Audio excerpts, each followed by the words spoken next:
একটি ছোট্ট গ্রামে থাকত তিন ঘনিষ্ঠ বন্ধু, রিফাত, সোহান আর নাবিল।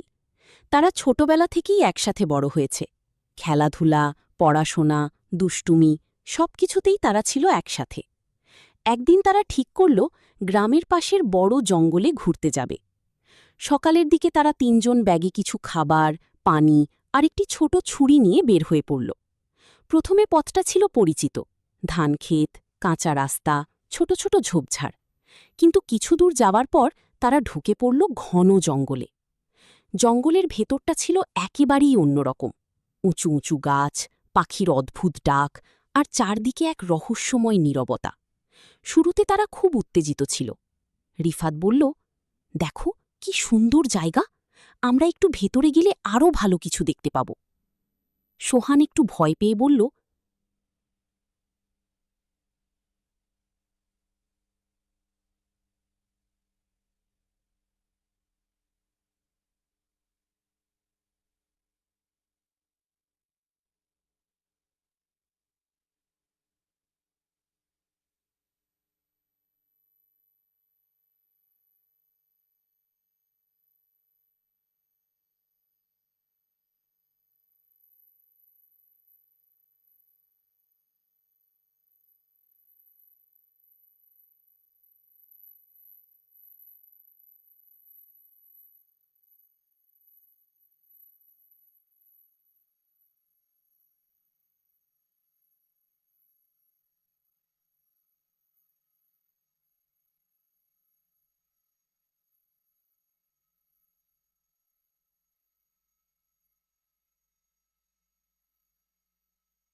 একটি ছোট শহরের পাশে নদী ঘেরা একটি গ্রাম ছিল।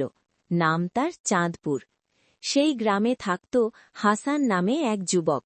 সে খুবই পরিশ্রমী, কিন্তু জীবনে অনেক কষ্ট ছিল তার। ছোটবেলায় বাবা মা হারিয়ে সে একাই বড় হয়েছে, তাই তার জীবনে আনন্দের চেয়ে দুঃখই বেশি ছিল। একদিন সন্ধ্যায় কাজ শেষে বাড়ি ফিরছিল হাসান। আকাশে হালকা বৃষ্টি, রাস্তা কাদাময়। হঠাৎ সে শুনতে পেল ক্ষীণ একটি মিউ মিউ শব্দ। শব্দ অনুসরণ করে সে দেখল রাস্তার পাশে একটি ছোট্ট ভেজা বিড়াল কাঁপছে। বিড়ালটি এতটাই দুর্বল ছিল যে দাঁড়িয়ে থাকতেও পারছিল না। হাসান কিছুক্ষণ চুপ করে তাকিয়ে রইল। তারপর দীর্ঘশ্বাস ফেলে বলল, আমার নিজেরই তো কষ্ট কম না, তবুও তোকে ফেলে যেতে পারি না। সে বিড়ালটিকে কোলে তুলে নিল এবং বাড়িতে নিয়ে এলো। পুরনো কাপড় দিয়ে তাকে মুছিয়ে দিল, একটু দুধ আর ভাত খেতে দিল। বিড়ালটি ধীরে ধীরে চোখ তুলে হাসানের দিকে তাকাল। সেই চোখে ছিল কৃতজ্ঞতা। হাসান তার নাম রাখল চাঁদনি, কারণ বৃষ্টি ভেজা সন্ধ্যায় তাকে খুঁজে পেয়েছিল, আর তার চোখে যেন চাঁদের আলো ঝলমল করছিল। দিন কেটে যেতে লাগল। চাঁদনি সুস্থ হয়ে উঠল। সে এখন সব সময় হাসানের পাশে থাকে। হাসান যখন কাজে যায়, চাঁদনি দরজায় বসে থাকে। সে ফিরে এলে দৌড়ে এসে তার পায়ে মাথা ঘষে। হাসানের একাকী জীবন ধীরে ধীরে বদলে যায়। সে এখন হাসে, কথা বলে, যদিও সেই কথা একজন বিড়ালের সাথেই। একদিন গ্রামের বাজারে আগুন লেগে গেল। সবাই ছুটোছুটি করছে। হাসানও দৌড়ে গেল সাহায্য করতে। আগুন নেভাতে গিয়ে সে ধোঁয়ার মধ্যে আটকে পড়ে। কেউ বুঝতে পারছিল না সে কোথায়। ঠিক তখনই চাঁদনি দৌড়ে সেখানে পৌঁছে যায়। সে জোরে জোরে ডাকতে থাকে, মানুষের দৃষ্টি আকর্ষণ করে। লোকজন তার ডাক অনুসরণ করে ভেতরে গিয়ে হাসানকে খুঁজে পায় এবং বাইরে নিয়ে আসে।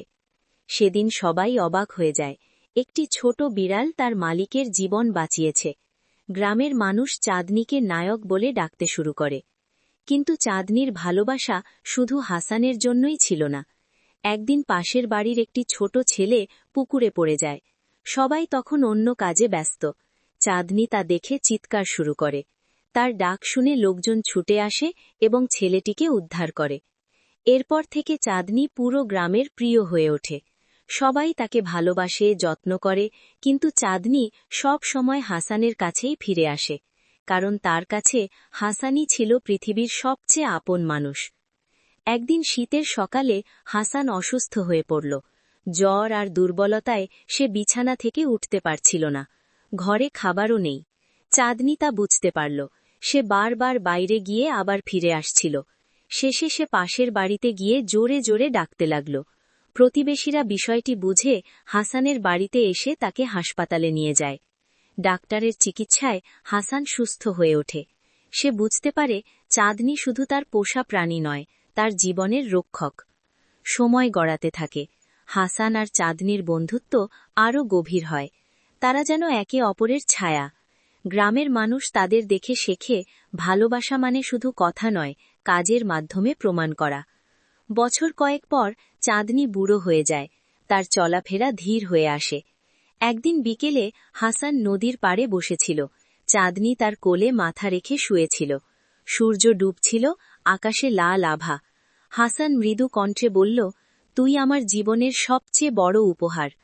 চাঁদনি যেন বুঝতে পারল। সে ধীরে চোখ বন্ধ করল, আর কখনো খুলল না।